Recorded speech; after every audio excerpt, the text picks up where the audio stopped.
আজ বানিয়ে দেখাবো পুজো স্পেশাল সাদা পোলাও, যা খুবই সহজ ও সুস্বাদু।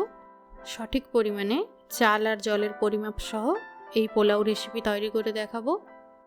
ভিডিওটি সম্পূর্ণ দেখার অনুরোধ রইল। পুজো স্পেশাল রেসিপিগুলি দেখার জন্য চ্যানেলটিকে সাবস্ক্রাইব করে নিন। প্রথমেই 1 কাপ বাসমতি চাল নিয়ে নিচ্ছি।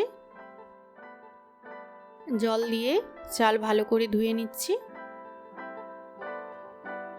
30 মিনিট ভিজিয়ে রাখলাম। এরপর জল ঝরিয়ে চালগুলিকে অন্য পাত্রে 15 মিনিটের জন্য শুকনো হতে দেব। এবারে কড়াইতে 2 টেবিল স্পুন ঘি দিয়ে দিলাম। এবারে 10 থেকে 12টি কাজু আর 1 মুঠো মতো কিশমিশ ভেজে নিচ্ছি। এরপরে কাজু আর কিশমিশগুলো ভালো করে ভেজে নিচ্ছি। ভাজা হয়ে গেছে, এবারে তুলে নিচ্ছি। এবারে অ্যাড করছি তেজপাতা একটি, দারচিনি, এলাচ আর লং। ফোড়নগুলি এবারে কয়েক সেকেন্ড নাড়াচাড়া করে নিচ্ছি। এবারে অ্যাড করছি আদা বাটা 1 টিস্পুন।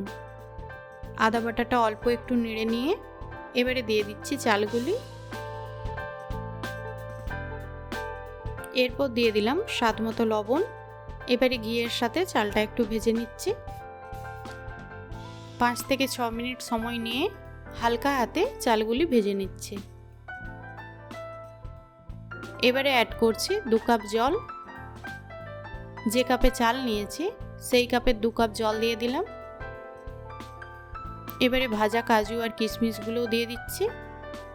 সাথে 2টি কাঁচা লঙ্কা দিয়ে দিলাম। কাঁচা লঙ্কা দিলে পোলাওয়ের ফ্লেভারটা খুব ভালো লাগে। এবারে জলটা ফুটে উঠলে 10 মিনিটের জন্য ঢাকা দিয়ে দেব আর গ্যাসের ফ্লেম এই সময় লো করে দিচ্ছি। 10 মিনিট পর ঢাকা খুলে এবারে দিয়ে দিলাম 2 টেবিল স্পুন চিনি আর 1 টিস্পুন ঘি। এখানে মিষ্টিটা যে যেমন খেতে চান সে সেরকম দেবেন। ভাতগুলো খুব ভালোভাবে সেদ্ধ হয়ে গেছে। এই পর্যায়ে 2 থেকে 3 মিনিটের জন্য ঢাকা দিয়ে একদম লো ফ্লেমে রেখে দিচ্ছি। 2 মিনিট পরে দেখুন পোলাওটা খুব সুন্দর রেডি হয়ে গেছে। গ্যাসের ফ্লেম অফ করে দিলাম। এবারে সার্ভ করে নিচ্ছি। পুজোর সময় বাড়িতে এই সহজ ও সুস্বাদু রেসিপিটি বানিয়ে নিতে পারেন। ভিডিও ভালো লাগলে লাইক ও সাবস্ক্রাইব করতে ভুলবেন না।